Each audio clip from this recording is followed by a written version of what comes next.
Bismillahirrahmanirrahim. Mat T2 exercise 12b question number 3.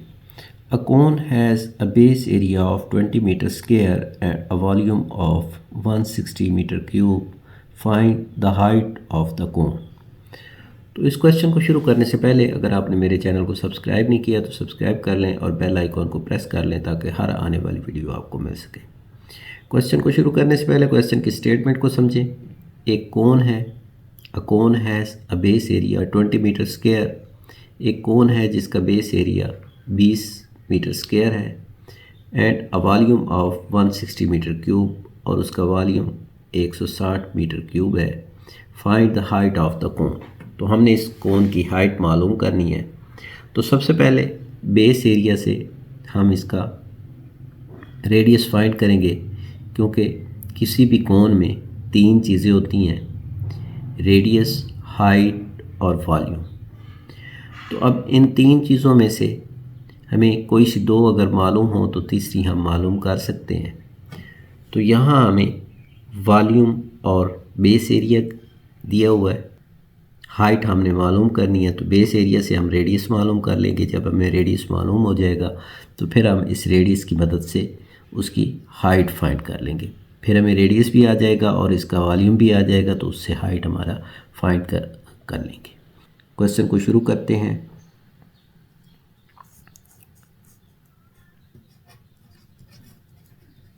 Volume of cone is equal to 60 metre cube. तो ये हमें volume है जो given है।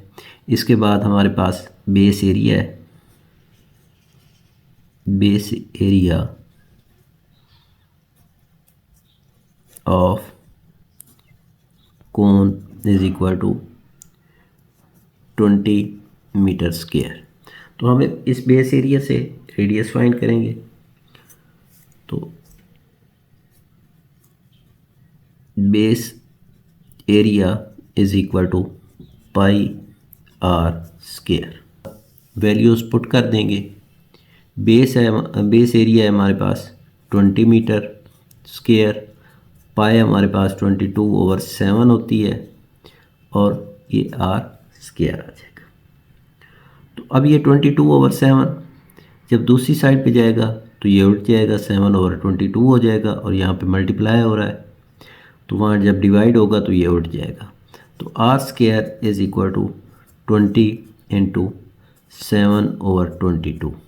तो 2 11 और 2 10 20। तो r square is equal to 7 into 10/11। तो ये हमारे पास r square is equal to 70/11। तो अब हम इसको डिवाइड करेंगे तो r square is equal to 6.4। अब हमने आर मालूम करना है, ये हमारे पास आर स्क्वायर है। तो taking square root on both sides, इसका भी स्क्वायर रूट ले लेंगे और इसका भी स्क्वायर रूट ले लेंगे। ये स्क्वायर रूट से कैंसिल हो जाएगा तो यहाँ आर आ जाएगा और इसका ये हमारे पास आ जाएगा 2.5 मीटर। तो radius of base of cone is equal to 2.5 metre. तो ये रेडियस हमने फाइंड कर लिया। जब हमारे पास रेडियस आ जाएगा तो फिर हम इसका हाइट फाइंड कर सकते हैं। अब हमारे पास रेडियस और इस कोन का वॉल्यूम मौजूद है। तो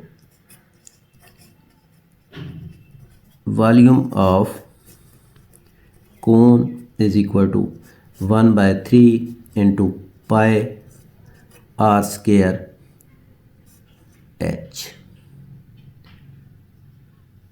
तो वॉल्यूम है हमारे पास 160 मीटर क्यूब। तो ये आ जाएगा 1/3 इंटू 22/7। आर स्क्वायर हमारे पास और एच हमने फाइंड करना है।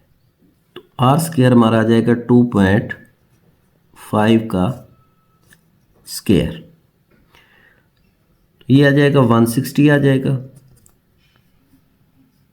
ये आ जाएगा 22 और 2.5 इंटू 2.5 6.25 आ जाएगा ओवर 3 इंटू 7 इंटू एच। तो 160 इज इक्वल टू 22 को जब 6.25 से मल्टीप्लाई करेंगे तो ये हमारे पास आ जाएगा 137.5 और 3 7 21 आ जाएगा एच। अब ये दूसरी साइड पे जाएगा, यहाँ मल्टीप्लाई हो रहा है, दूसरी साइड पे जब जाएगा तो डिवाइड होगा, डिवाइड में ये उठ जाएगा। तो h is equal to 160 into 21 over 137.5।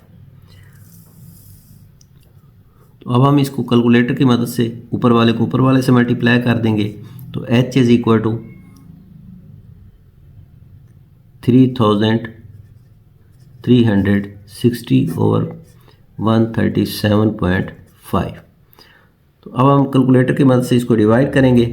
तो h is equal to 24.43 metre. तो अब हम इसको होल नंबर पर राउंड ऑफ करेंगे। जब हम होल नंबर पर राउंड ऑफ करते हैं तो उसके अगला डिजिट जो होता है उसको देखा जाता है वो 5 या 5 से बड़ा हो तो फिर पिछले होल नंबर वाले डिजिट को एक बढ़ा दिया जाता है। अगर वो 5 से कम हो तो फिर वही होल नंबर रहता है। तो ये 4 है तो ये 5 से कम है तो ये वही रहेगा, तो ये 24 मीटर आ जाएगा। तो यहाँ हम height of cone is equal to 24 metre. तो यही हमने फाइंड करना था और इसके साथ ही हमारा ये क्वेश्चन नंबर 3 कंप्लीट हो जाएगा।